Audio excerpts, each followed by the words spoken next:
Bonjour et bienvenue dans le podcast Essentiel, le podcast qui parle spiritualité incarnée, développement personnel, pour vous aider à reprendre votre bâton de pouvoir. Je suis Stéphanie Courty, accompagnatrice holistique, fondatrice d'Essentiel, et j'accompagne les personnes souhaitant rallumer ce feu intérieur pour vivre. Ici, nous parlons à cœur ouvert. Je vous partage des outils, des clés, qui vous permettront d'aller vers votre essence pour une vie plus alignée. Prête ? Prêt à recevoir votre bâton ? C'est parti ! Bonjour et bienvenue dans ce nouvel épisode d'Essentiel. Aujourd'hui, on va aborder un thème qui m'a été suggéré sur mon canal Instagram. Donc pour tous ceux et celles qui ont Instagram, si vous voulez nous rejoindre sur mon canal pour avoir un tirage de cartes, une guidance tous les jours, vous êtes les bienvenus pour rejoindre mon canal. J'avais posé la question de qu'est-ce que vous voulez avoir comme sujet de podcast. J'ai eu plusieurs réponses. Donc j'ai plein de sujets de podcast à venir, mais un des sujets, c'était le pouvoir des pierres, la lithothérapie. Ce qui tombe très bien parce que j'utilise les pierres depuis des années. Mais là, j'avais envie de créer avec les pierres et le pouvoir des pierres et de créer des malas. Donc les malas, en sanskrit, ça veut dire collier de perles. Et ce sont des colliers faits de 2 ou 3 types de pierres où on va chaque mala est fait de 108 perles, où on va se connecter au pouvoir des pierres. Mais aussi, c'est un mala où on va aller mettre son pouce et son majeur sur chaque perle et réciter un mantra sur chaque perle. Par exemple, j'ai confiance en moi. Et on passe à la perle suivante, j'ai confiance en moi, pendant 108 fois, qui correspond à la durée de la méditation. Et c'est vraiment un outil extraordinaire pour faire taire son mental et revenir dans la pleine conscience. Donc c'est un outil, on va dire, pour nous aider à méditer, pour les novices en méditation, et pour ceux qui ont l'habitude, peut-être de ressentir aussi quand on est sur telle pierre et qu'on passe à telle autre pierre, est-ce que les vibrations changent pendant la méditation. Voilà, en tout cas, le pouvoir des pierres, j'ai vu ce sujet-là, j'ai dit, bon allez banco, je suis complètement dedans en ce moment, donc allons-y. Les pierres, ce sont des éléments de la nature où énergétiquement, chaque élément de la nature a sa vibration propre, son énergie propre.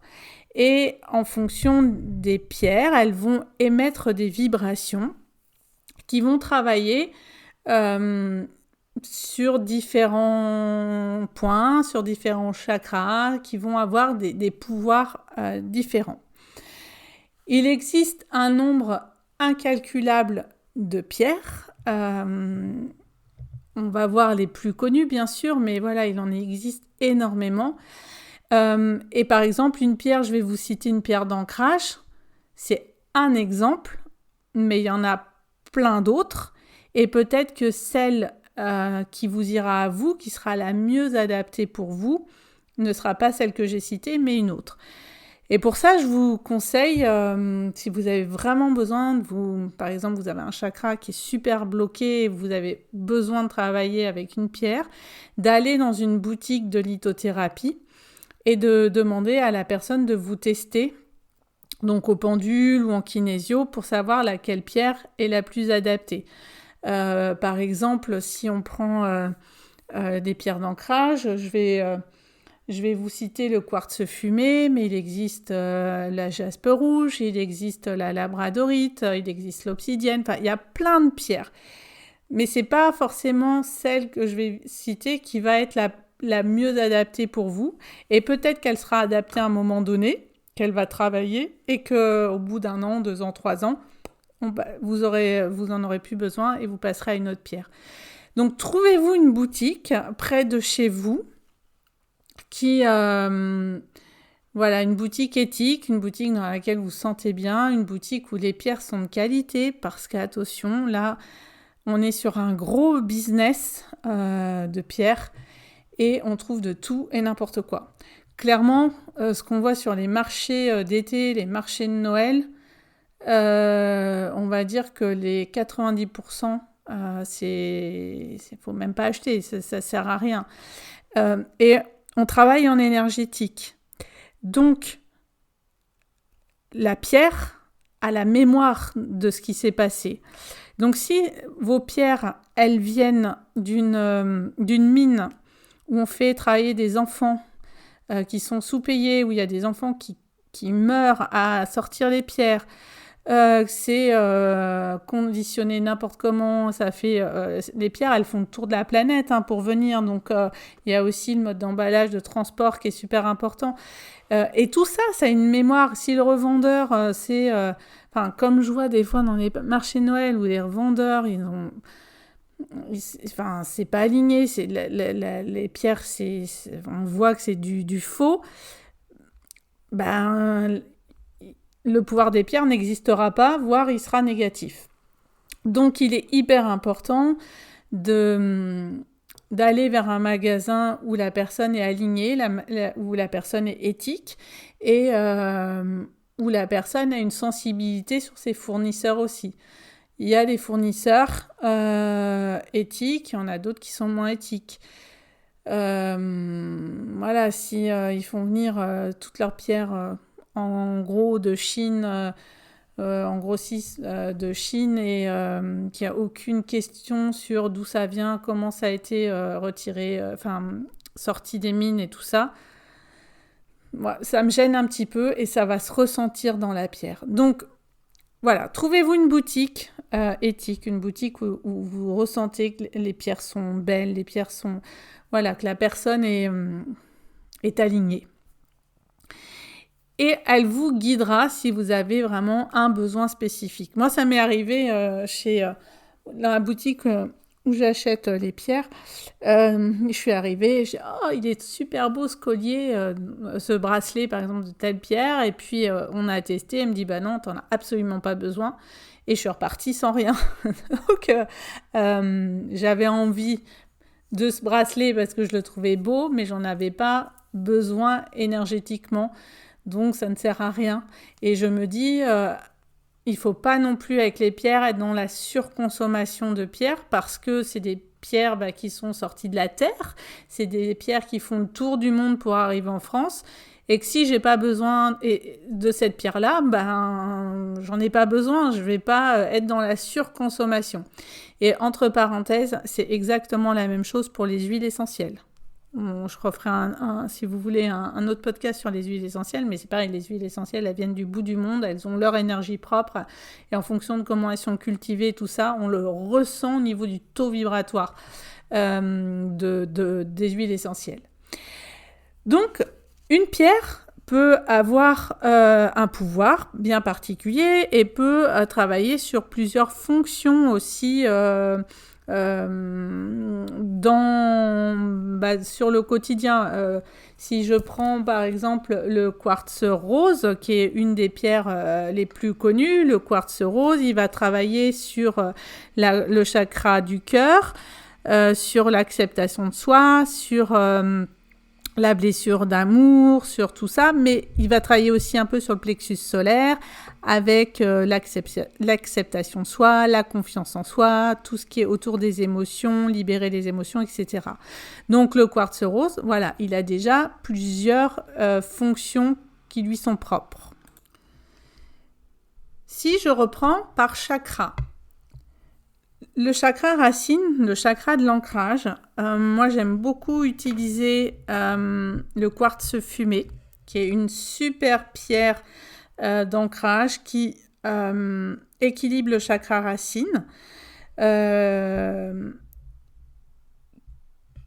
qui est aussi une pierre qui aide à prendre son temps et aide dans l'instant présent, donc dans l'ancrage. Le quartz fumé fait aussi plein d'autres choses. Ça aide sur les états dépressifs, sur la confiance en soi, sur le contrôle de soi par la réflexion. Mais je trouve que sur l'ancrage, c'est une très très belle pierre. J'utilise aussi la jaspe rouge pour l'ancrage. Après, ce que je vous disais, il y en a plein d'autres. Vous pouvez télécharger gratuitement sur mon site internet mon e-book Ancrage, protection, purification, où je vous liste un certain nombre de pierres pour l'ancrage. La labradorite est une des pierres qui ancre et qui en même temps protège. La labradorite, on appelle ça la pierre des thérapeutes. Moi, j'ai 2 grosses labradorites dans mon cabinet. Quand je fais des soins, je porte toujours de la labradorite. C'est vraiment la pierre qui me va pour la protection. Mais c'est pareil, pour la protection, il existe plein d'autres pierres. Donc, allez tester. Moi, la labradorite, c'est vraiment ma pierre que j'adore pour me protéger. Le chakra sacré, donc le chakra du bas, pour ceux à qui les chakras ça parle pas trop, j'avais fait un épisode spécifique sur les chakras, donc vous pouvez, et puis des posts avec, donc vous pourrez retourner les écouter si vous souhaitez. Donc le chakra sacré, on a la cornaline. C'est vraiment, pour moi, la pierre qui est vraiment sur l'équilibre du chakra sacré. C'est aussi une pierre qui ramène de la joie, de la spontanéité, qui nous reconnecte à notre enfant intérieur, donc à notre chakra sacré et à notre enfant intérieur qui se loge là. C'est aussi une pierre qui a des effets apaisants sur les émotions, sur les colères. C'est aussi une pierre qu'on va utiliser pour les femmes autour de tout ce qui est autour de la fécondité chez la femme. Donc voilà, un exemple pour le chakra sacré, la cornaline. Le plexus solaire, on va avoir donc plutôt les pierres autour du jaune. Hein. Ça suit beaucoup la couleur des chakras. On retrouve la citrine, qui est une pierre que j'aime beaucoup. La citrine qui va travailler sur le plexus solaire, qui va ramener un dynamisme, un élan de repasser à l'action. Et puis, c'est aussi une pierre qui est chouette pour tout ce qui est autour de la prospérité, de la chance, tout ce qui est autour du bonheur et de l'abondance. Donc c'est une très très belle pierre aussi. Et sur le plexus solaire, on peut retrouver aussi par exemple l'œil de tigre, qui est une très très belle huile qui renforce la confiance en soi, la détermination et qui nous redonne l'élan. Pour le chakra cœur, on va retrouver par exemple le quartz rose dont je viens de vous parler au début, qui est vraiment sur l'ouverture du cœur, apaiser les émotions, qui est très doux, très cocooning. On peut retrouver aussi par exemple l'aventurine verte qui rééquilibre l'émotionnel, qui redonne aussi de la vitalité, l'élan de vie. Voilà, donc il faut aller tester. Au niveau du chakra gorge, on peut retrouver l'aigle marine, qui est une très belle pierre pour l'équilibrage du chakra gorge, pour tout ce qui est autour de la thyroïde, les maux de gorge, les irritations. Ça facilite le chant, le charisme, ça facilite la communication, l'élocution, la façon d'exprimer son authenticité. Et on peut retrouver par exemple aussi l'amazonite qui va encourager les relations harmonieuses avec une communication authentique. Si je remonte encore, le 3e œil, où on va retrouver par exemple la pierre de lapis lazuli qui rééquilibre le 3e œil, qui vient nous connecter à notre spiritualité, qui vient élever notre âme, qui ouvre notre clairvoyance, notre connaissance de soi, qui améliore nos fonctions extrasensorielles et stimule notre imagination. On peut retrouver aussi, par exemple, la sodalite, qui est vraiment une pierre qui va permettre l'expression sincère de soi et de voir au-delà des apparences.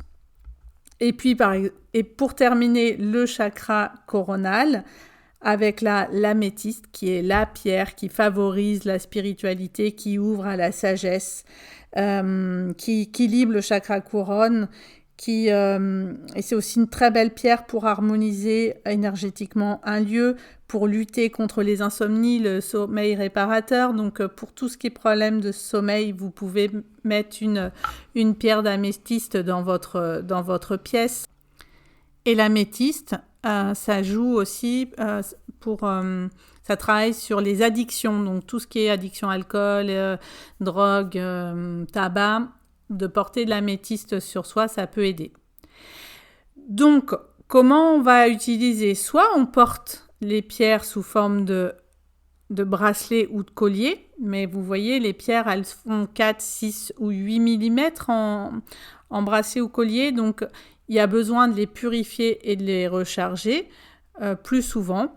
Soit vous pouvez porter un petit galet dans votre poche ou dans votre soutien-gorge pour vous les femmes. Soit après, ça peut être par exemple pour le sommeil, d'avoir une améthyste un peu plus grosse que vous mettez sur votre table de nuit.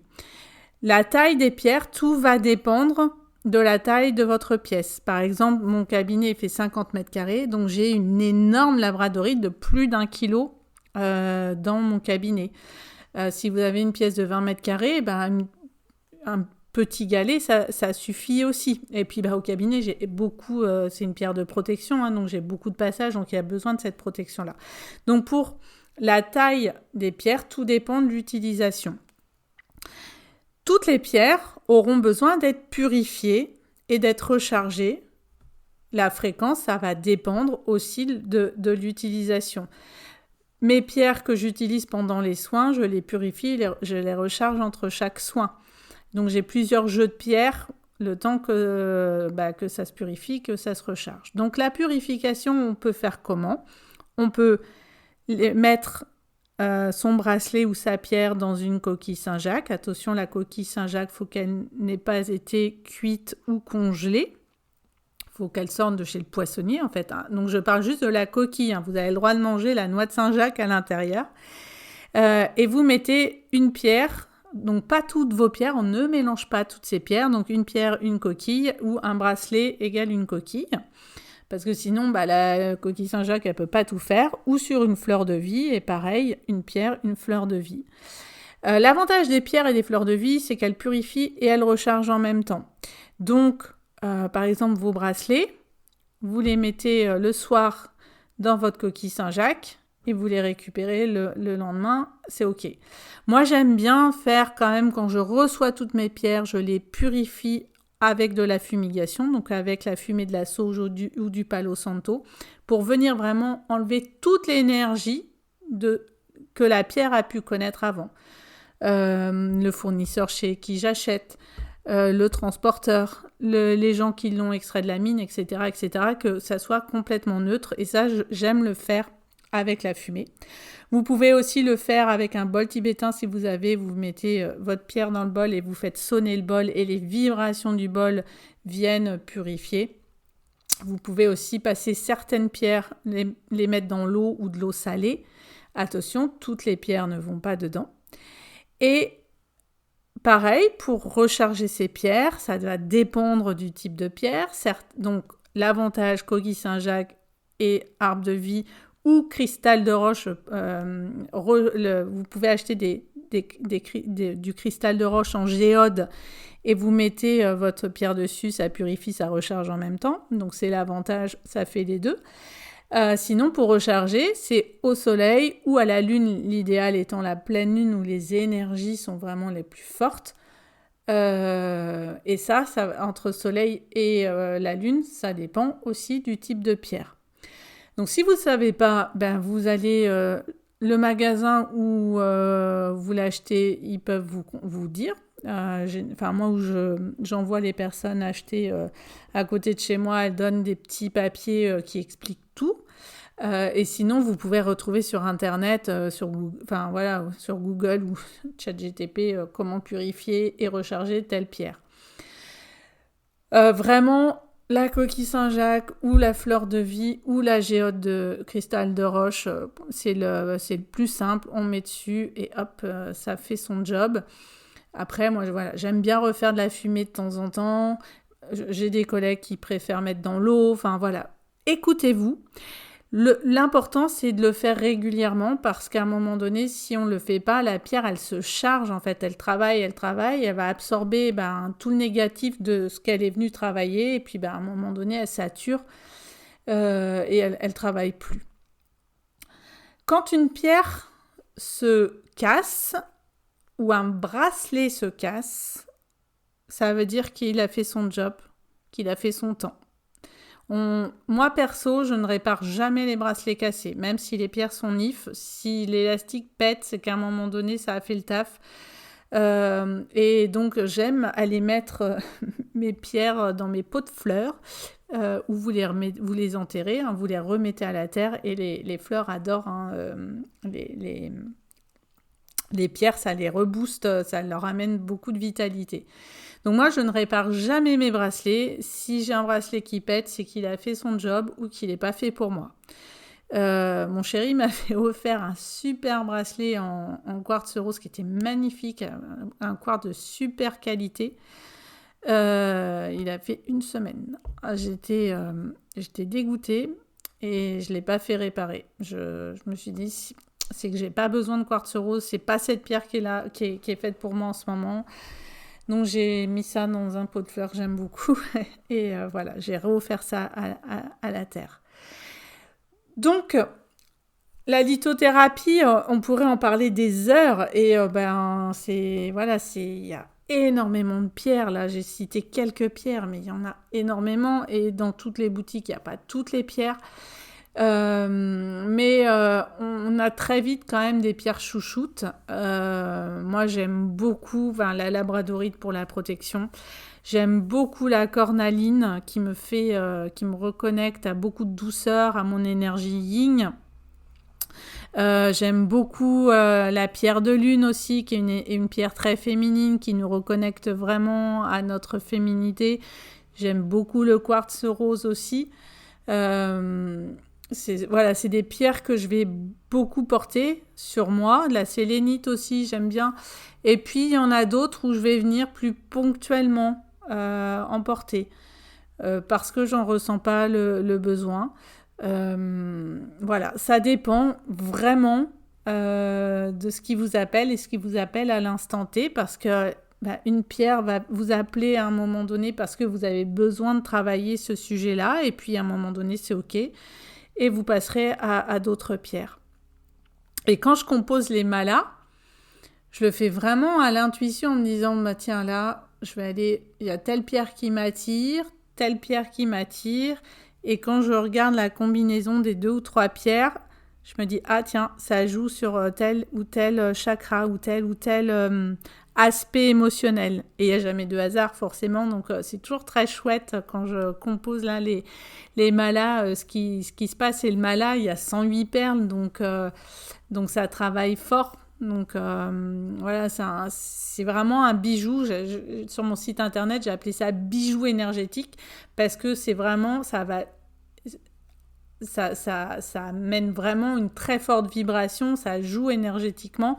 Quand je crée les malas, il y a une intention aussi par rapport aux pierres que j'ai choisies. Donc c'est vraiment des compagnons énergétiques et des compagnons de méditation. Voilà. Voilà pour une découverte du pouvoir des pierres, de la lithothérapie. Je pourrais en parler des heures, mais voilà les bases. Si vous avez des questions, osez revenir vers moi et me poser en message privé ou par mail et j'y répondrai avec grand plaisir. Je vous souhaite une très très belle journée et je vous dis à la semaine prochaine.